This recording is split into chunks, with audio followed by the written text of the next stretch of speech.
I want to thank you especially for the opportunity to engage with this topic on the state of the field of environmental justice scholarship.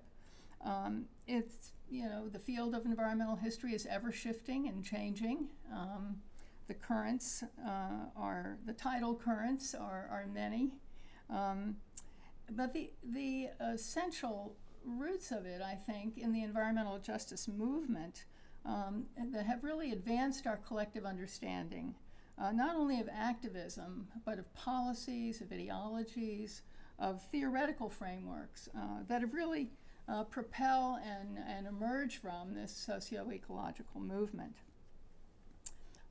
What I want to do is sort of divide it into three parts after very briefly sketching out some of our indebtedness to the Roosevelts influence on how we think about nature and social justice and the state. My focus turns to this main point about major current trends in the field. I consider the U.S. movement, but very much in a transnational context. I'm looking for what Anna Singh and her colleagues call productive crossings. That is, how disciplines, identities, and strategies are entangled in productive ways.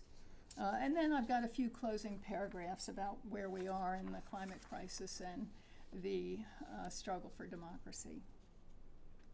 What I hope to show in this talk is that the new environmental justice studies has prompted scholars to think more deeply and more critically, look more deeply and critically into the past, to become more international, more transnational, and more diasporic in scope, to be more attentive to urban spaces. We've sort of got Martin Molosi here, the sort of dean of that field in urban environmental justice history, to hear from on Friday. Stirred by indigenous activism, scholars have given more attention recently to indigeneity, and we've got people, experts talking about that here in the next couple of days. Propelled by the Black Lives Matter movement, African American academics and others have highlighted environmentalism's more radical roots in Black Power activism, and I'll talk a little bit about that. Scholars of Asian American and Latinx history have traced trajectories of environmental oppression and organized resistance.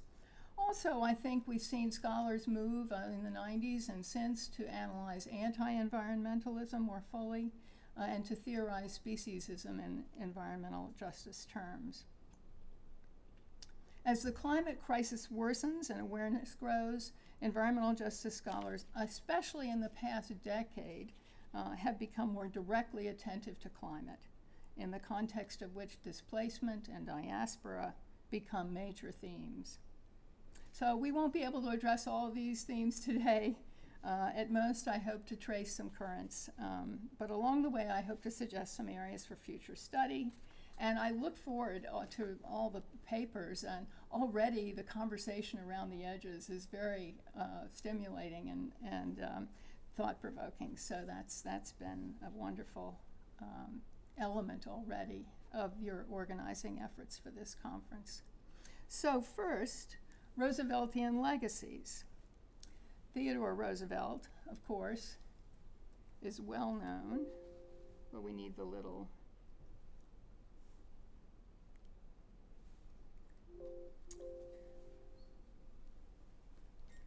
element that moves things along. Let me see if I can help. In the meantime, I don't see the USB stick here. Put somewhere else.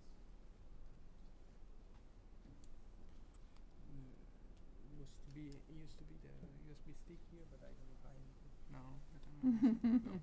So you just on this one. Yes. Let me. Great. Yeah. Okay, thank you so much. So Theodore Roosevelt, of course, is well known for his conservationist commitments, for vastly expanding the federal designation of public lands in the U.S.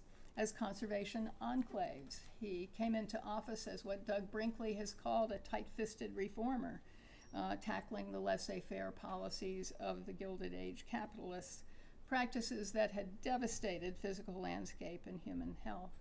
Having lost his own mother to typhus, his devotion to urban sanitation was personal. Supporting an enlarged role for government, he backed the Federal Pure Food and Drug Act of 1906 that advanced public health, and he initiated international efforts on conservation, convening the North American Conservation Congress of 1909. However, as we know, the view of nature and conservation that TR espoused was rooted in the racial and class and gender sensibilities that constricted the conservation movement for decades to come. As scholars have noted, the new national parks dispossessed and displaced native populations. His partners in the progressive era conservation movement were prime proponents of eugenics, people like Madison Grant, author of Passing of the Great Race. These eugenicist ideas echo uncannily 100 plus years on, a point to which I will return. Moreover, despite the rhetoric of democracy, TR's enthusiastic pursuit of the expansion of American empire, U.S. ventures into Cuba, the Philippines, and other Pacific territories were no less violent and destructive of national sovereignty than other forms of imperialism. Nevertheless, Theodore Roosevelt stood for two basic principles regarding democracy: that democratic government has a role to play in restricting the worst exploitation of workers, and in protecting the nation's nature as well.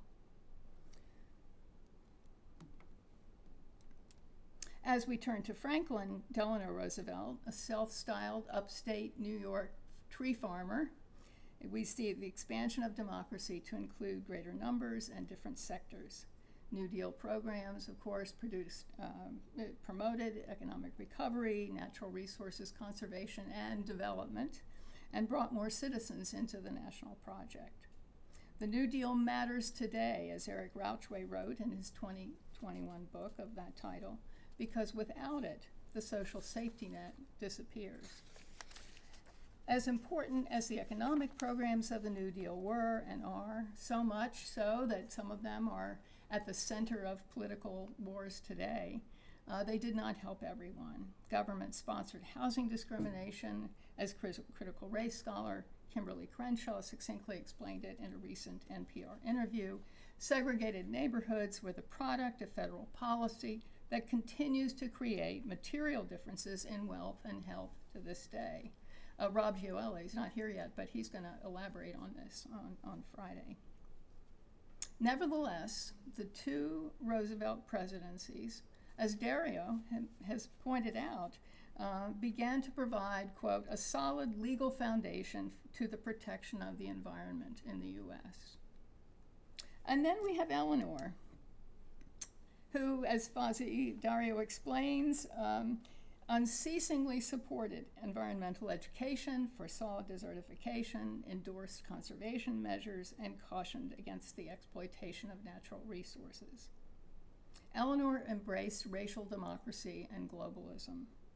Her work with the New York City's poor and immigrant communities, her work alongside Mary McLeod Bethune, African-American reformer, her calls for racial and gender equity in the CCC and other New Deal programs, and her famous challenge to the notorious segregationist public safety commissioner in Birmingham, Bull Connor, show a national leader unafraid of public stands against racism. Eleanor was a globalist of a different sort from her uncle and her husband. As Blanche Wiesen Cook pointed out in her 1993 biography, long before her husband and most of his advisors, Eleanor publicly connected white supremacy in the United States with white supremacy in Hitler's Europe. Eleanor argued that what we do alone as a nation is not sufficient to protect us. As the first chair of the UN Commission on Human Rights, she led the drafting of the UN Declaration on Human Rights and continued as an advocate for peace and racial justice. So of these three, it is Eleanor, the least officially powerful, whose priorities would characterize rising post-war liberalism. Liberalism had its limits. Eleanor Roosevelt did not support what's called the genocide petition to the UN decrying lynching in the United States. But nevertheless, and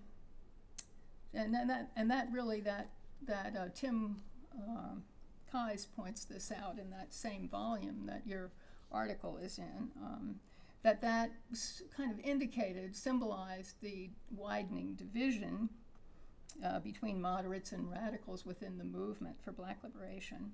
Nevertheless, as other scholars have acknowledged, Eleanor stands among those who serve as a bridge between the New Deal and the emergence of post-war liberal environmentalism.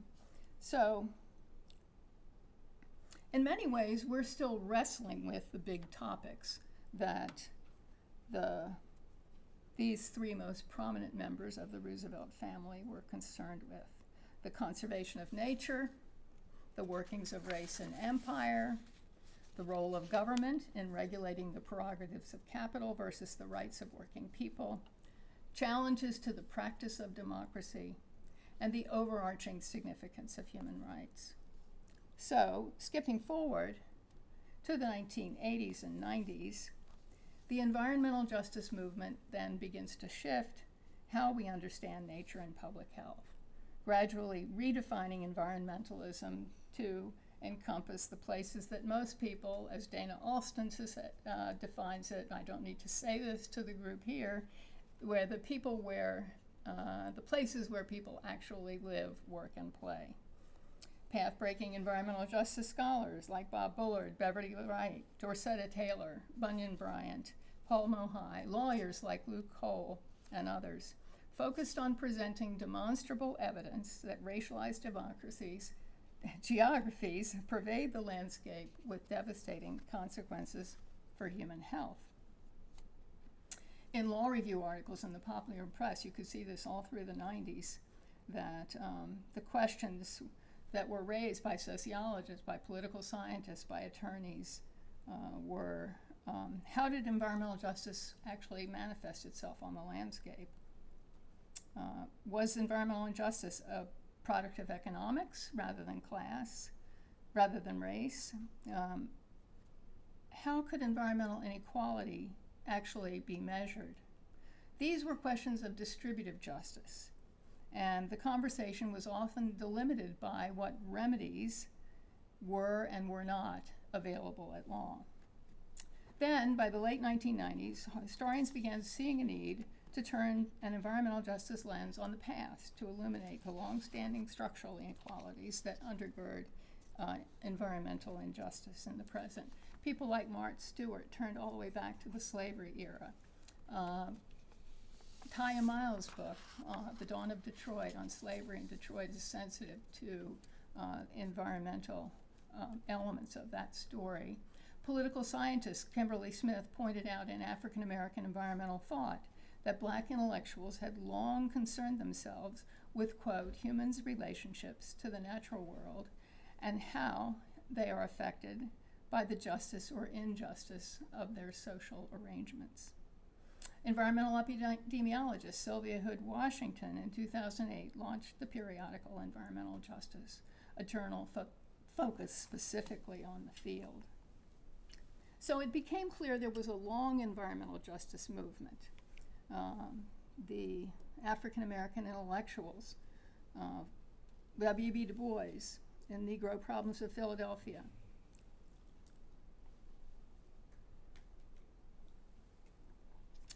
in that sociological text, Du Bois detailed the occupational segregation that left African American citizens in hazardous work and the cleaning professions. Inequality and the spatial hierarchy of segregation, he showed, were both the source and the result of environmental degradation. Du Bois also directly confronted the eugenicists. This is the same period that Madison Grant and William Temple Hornaday and others are writing, early conservationists who also shared eugenics views. And he confronted that in his 1906 writing, The Health and Physique of the Negro in American Democracy. Environmental historian Mark Hersey reminded us that African American scientist George Washington Carver put conservation at the center of his work in agroecology and sustainable farming practices in Alabama's Black Belt. Tuskegee College, now university, founder Booker T. Washington noted in 1914 that, quote, wherever the Negro is segregated, it usually means that he will have poor streets, poor lighting, poor sidewalks, poor sewerage, and poor sanitary conditions generally. He founded Negro Health Week the following year. We need more historical studies of the conservation leadership by African American women in this period. Margaret Murray Washington is an intriguing figure in this story. She, following Hull House and some of the other settlement houses around the country, she established a rural settlement house in Alabama, and it'd be interesting to know more about her work in Macon County. Notably, Booker T. Washington's list included some of the same environmental inequalities that the Montgomery Improvement Association was protesting in the 1955 bus boycott, and that are the focus of neighborhood environmental justice campaigns today. So I focused on a few examples here looking back, but we could trace work about African American history, but we could trace work about Asian Americans, Connie Chang's Nature Behind Barbed Wire, about Japanese American internment, Laura Polito's work about Latinx populations, multiple immigrant groups. We could talk more about some of these sources. A deep tradition, of course, exists in indigenous writings: Winona LaDuke, Vine Deloria, Philip Deloria, Sherman Alexie, Ward Churchill, and others, who have engaged questions not just about whose places are most subject to pollution, but who belongs in nature and who has a right to the land. In various contexts, the long environmental justice movement has confronted liberal environmentalism and gradually has redefined environmental activism. Just time for one example here, but Dick Gregory went out to Olympia, Washington to join a fish-in with the Nisqually Indian tribe there, seeking to enforce their rights in the salmon fishing. And so you have this kind of coalition work going on between Native American groups. And the way I found out about this is he received a telegram from that's at the Civil and Human Rights Institute in Atlanta on display. He received a telegram from Reverend Martin Luther King congratulating him on taking part. So the structure of the movement is another area I think we need to be thinking about. Considerable literature exists in sociology and political science on the structure of the movement, but I think more would be useful. The environmental justice movement has really not built national organizations in the same way that you see what's called the mainstream environmental organizations. In part, that's because of a history of exclusion. Environmental justice groups have never received the type of foundation funding that has been available to the mainstream groups, the type of sustained funding that would help them support institutionalization or centralized lobbying capacity, for example, on the national level. As two sociologists explain, the larger foundation network was not accessible to them. In addition, grassroots EJ groups have been wary of accepting support from large foundations, that it might inhibit their agenda or their forms of protest. Some scholars have argued, however, that the EJ group's demands for autonomy and self-determination vis-a-vis foundations have helped to transform grant-making in a more participatory direction to grassroots groups more broadly. So further work on the role of philanthropy in defining the shape of the environmental justice movement and vice versa would be useful. Environmental justice movement has really grown instead by developing networks of activists and local organizations. Regional and national conferences bring people together to discuss strategy. That's really how I came into this story. I was sent by the Southern Regional Council to cover the conference at Xavier University, organized by the Southern Organizing Committee for Social and Economic Justice in 1992, and they were expecting 300 to 500 people, and a couple thousand people showed up. Busloads of young people from Brunswick, Georgia, Jesus People Against Pollution from Mississippi. So, you know, it was a kind of wake up. This is a new phase of the movement. International networking at Rio in 1992 gave a significant boost to African American activists in the U.S. and their environmental justice agenda. One example there is Damu Smith, who was hired as a regional organizer for Greenpeace after the People of Color Summit in 1991. So given the network shape of the movement, academic centers took on a distinct significance. These have often been located at HBCUs, Clark Atlanta, Texas Southern, Xavier and Dillard universities in New Orleans, as well as institutions like the University of Michigan, launched by some of the scholars that I mentioned above.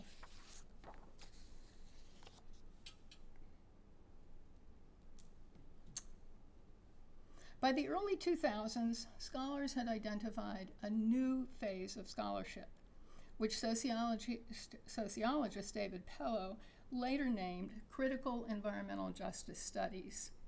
As Canadian environmental historian Ingrid Waldron summarized it, these second-generation studies have moved beyond a focus on distributive injustice to a more critical theoretical focus on the ways in which social differences like gender and sexuality, among others, intersect to disproportionately expose certain individuals to exclusion, marginalization, erasure, and discrimination. Increasingly understood as environmental justice concerns are homelessness, state-sponsored violence at the hands of police. Uhura Williams talks about this in Criminalization of Urban Space in his contribution to the Rethinking the Black Freedom Movement book.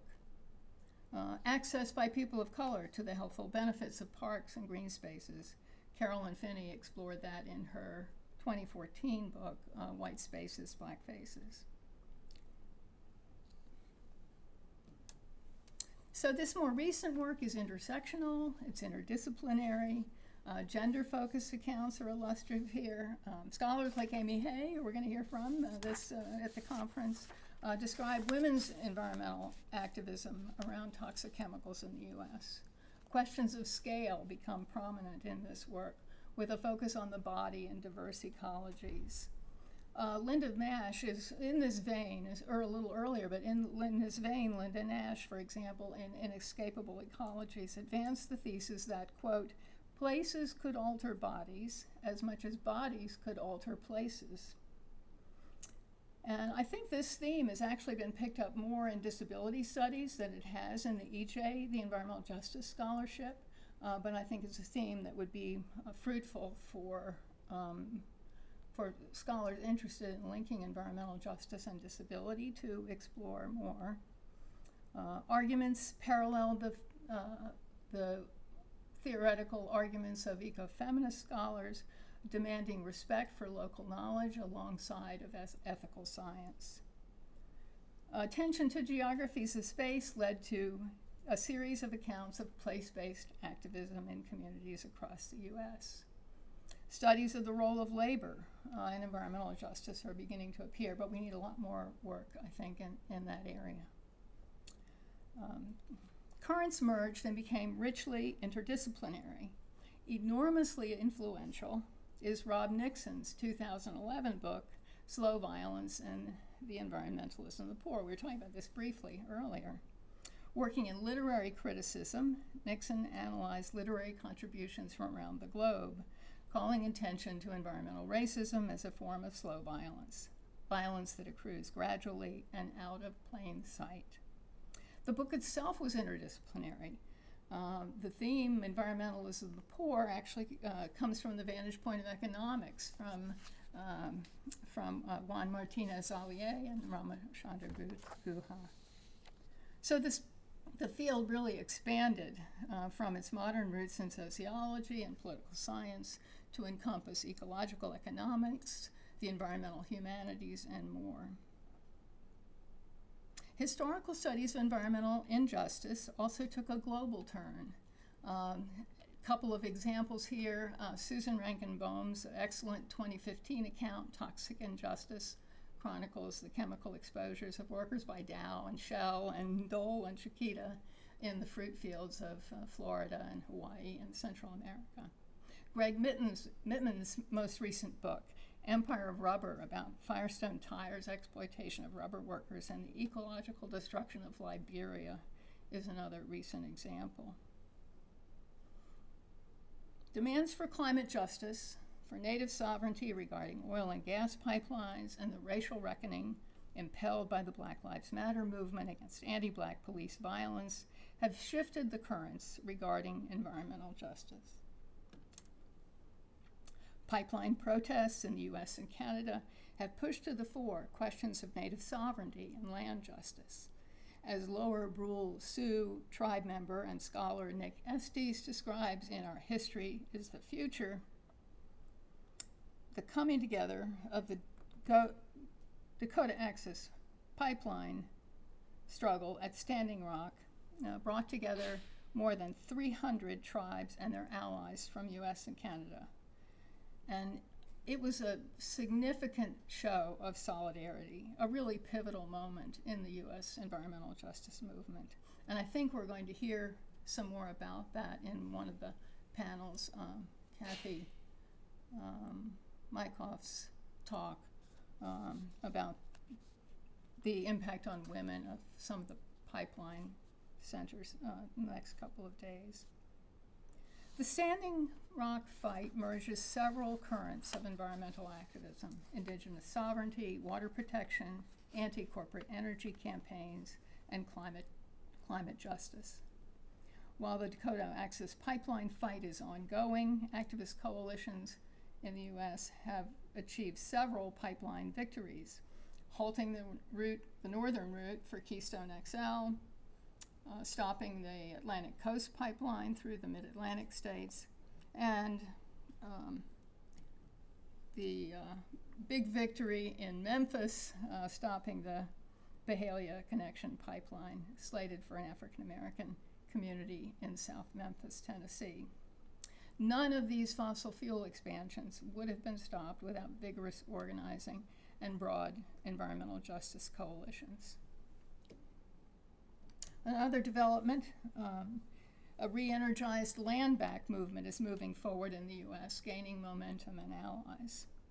One example is the Rappahannock River Valley National Wildlife Refuge in Virginia. These land-back arrangements, another valuable area of study. They're fraught, they're contested, even when the successful transfers or returns of land take place.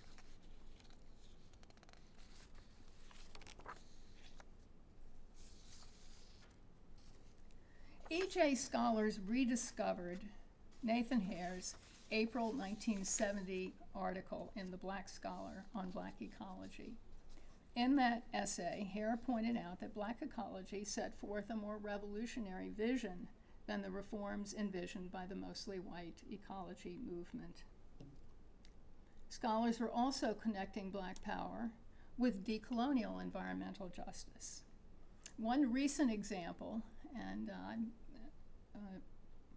important book, is Indiana University professor Kito J. Swan's 2020 biography of Paolo Camaricafego, Paolo's Diaspora. Swan introduces to an emblematic figure who, as far as I know, is virtually unknown in the US, but a global activist in the movement for transnational environmental justice. Camaricafego was born Roosevelt Nelson Brown in Bermuda in late November 1932, so it can hardly be an accident that his parents named him Roosevelt, given that he was born just days after the 1932 election. Camaricafego was an activist for democracy, for the universal franchise, for Bermudans of African descent as the basis of the democratic state. He became an advocate for global ecological protection and built a lifelong career of activism in sustainable development and appropriate technology. He worked as a consultant for the UN at Rio and many other times and places. For Camaricafego, the harnessing of fresh water was connected to questions of Black self-determination. He developed rural water supply projects in the Caribbean, Africa, and Oceania, making daily life healthier and more manageable, especially for women.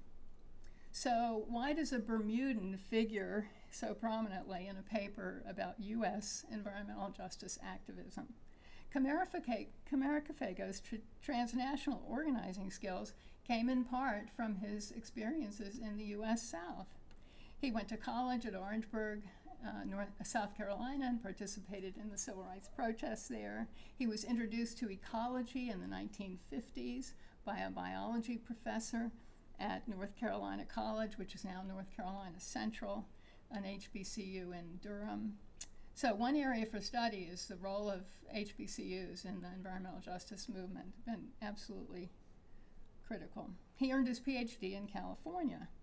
He helped plan and recruit broadly for the Congress of African Peoples meeting in Atlanta on Labor Day weekend, 1970. Camaricafego illustrates Nathan Hare's point that Black ecology was far more radical both in its understanding of the causes and consequences of environmental injustice and its articulation of reparative actions.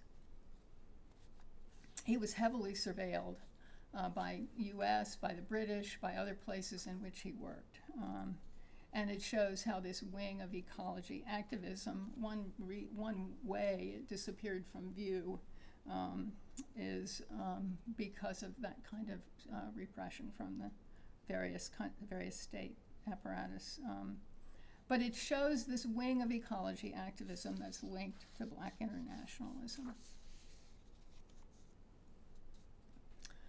So here we have in one global micro-history a confluence of currents. Black power environmentalism was different from what is commonly called mainstream environmentalism. It was radical, it was transnational, it was diasporic.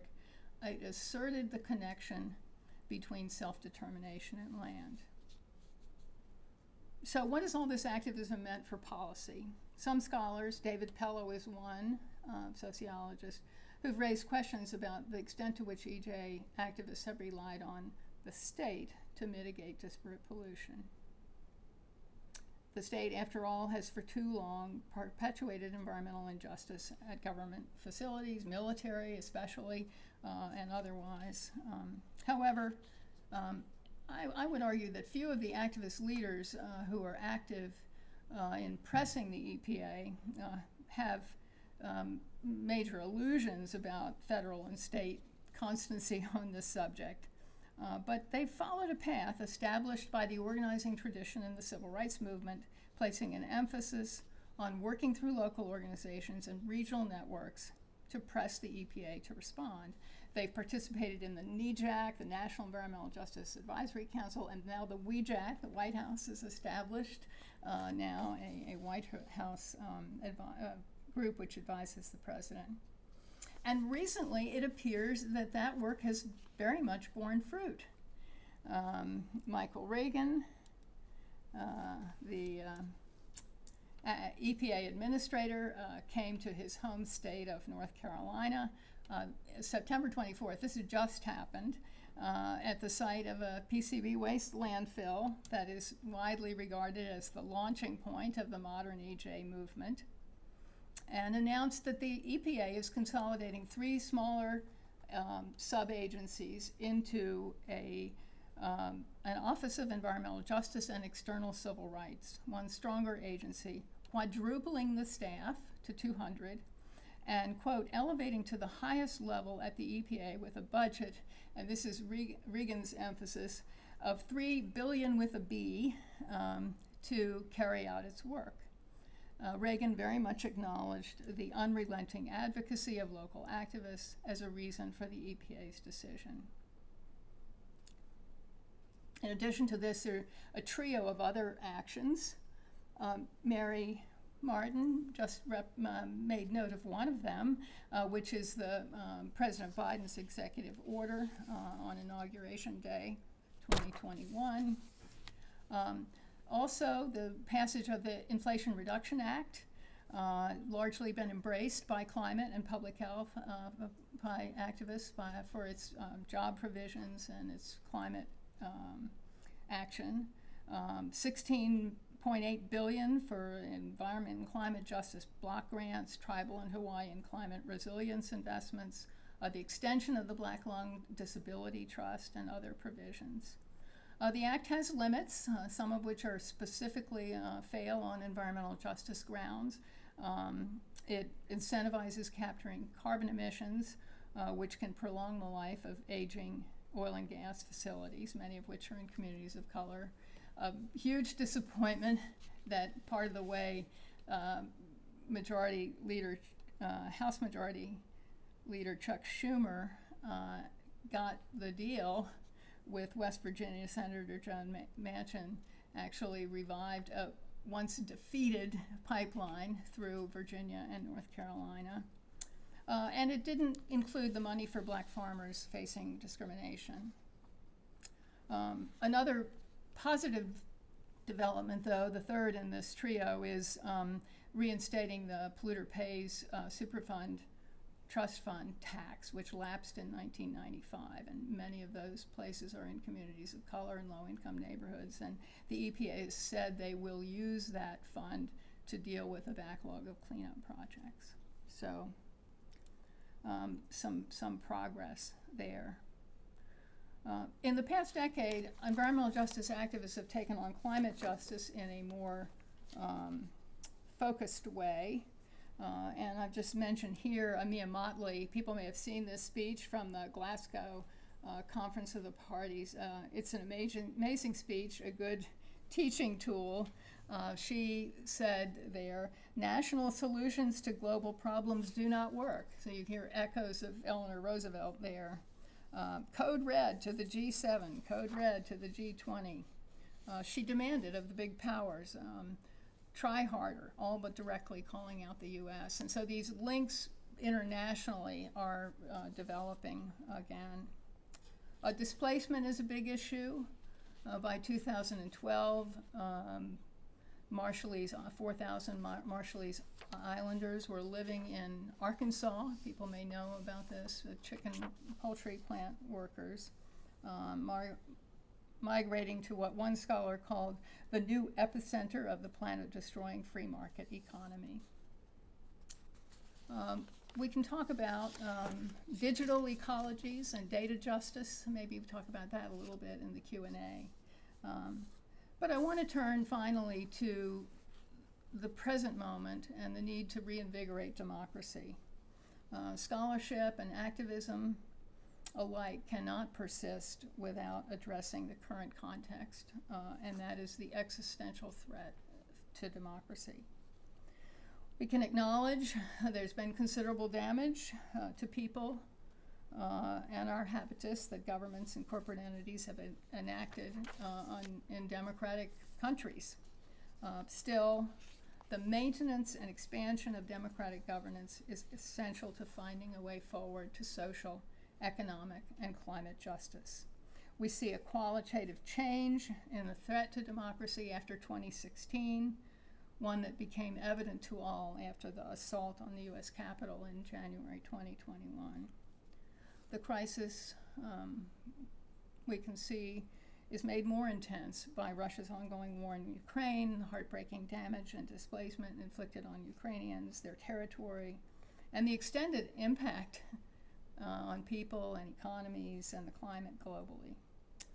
The rising currents of right-wing extremism in American politics and elsewhere are targeting the universal franchise, science, women's rights, aiming to take the US back to a period not just before the social safety network programs of the 1960s or of Franklin Roosevelt's New Deal. The assault on environments, racial pluralism, and the government itself aims to revert to an era before Theodore Roosevelt advocated protecting public lands and deployed government as a tool to limit the most egregious actions of industry. This is seen this weekend. Heather Cox Richardson in this historian, amazing blog, if you don't know it, it's worth checking out, reported this morning that over the weekend, a U.S. senator from the state of Alabama, and I think this really crystallizes the pitch that extremists are making. They see programs like environmental justice programs, they see it as reparations. He said they want to control what you have. So I think that's sort of crystallizes how the appeal that's being made by the right. A central plank in the conservative platform, the anti-abortion agenda, is rooted in reactionary notions about gender, nature, and white supremacy. Scholars have looked at anti-environmentalism, but I think we need more attention to the racial angle. Sharing analytical and theoretical work on this rising threat is particularly critical given the robust arm of the propaganda arm of the right-wing movement. A key mobilizing tenet of the American right at present is the Great Replacement theory, which echoes Madison Grant from the passing of the Great Race. Purveyors of the Great Replacement theory oppose immigration on native grounds, oppose empowerment of once marginalized groups as something designed to replace the white population. The authoritarians have acted in most state legislatures to restrict the political clout of the growing majority of voters of color. The increasing threats of political violence has stepped up just in the 10 days, the last 10 days. During the midterm elections this November, echo the anti-democratic racial violence that followed the Civil War in the U.S. You can tell me if you think I'm overstating the case. However, the environmental justice movement has inherited the Black freedom struggle and its capacity to persist in the face of great odds. Environmental justice activism is directly connected to reinvigorating democracy. The dispute in Warren County, North Carolina, even though the landfill was cited there, it went forward.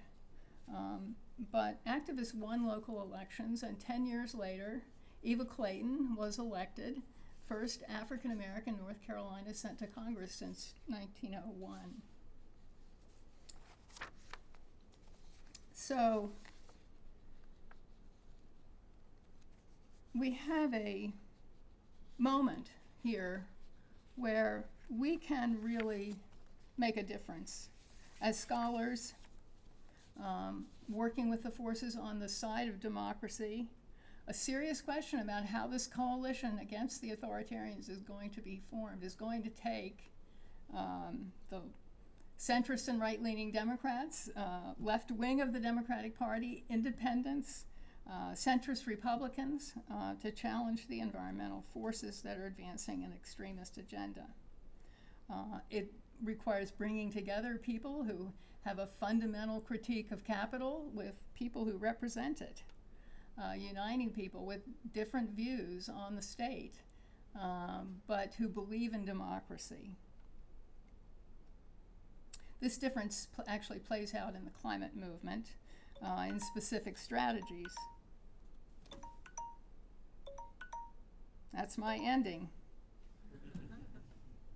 Almost there. Plays out in the climate movement in specific strategies. For example, whether to prioritize market mechanisms such as carbon pricing versus climate justice approaches to redistributive action and incentives that move production and consumption away from fossil fuels. But creating common ground is absolutely critical. As I close, I want to make a note too on the sustenance of movements as another area for study, very much interdisciplinary, bringing in environmental psychology, the healing arts. How can the currents of resistance and resilience and the energies of individual and group actors be nurtured? Strong coalitions are needed to design reconstructive and reparative action. Clear thinking and analysis sustains us too.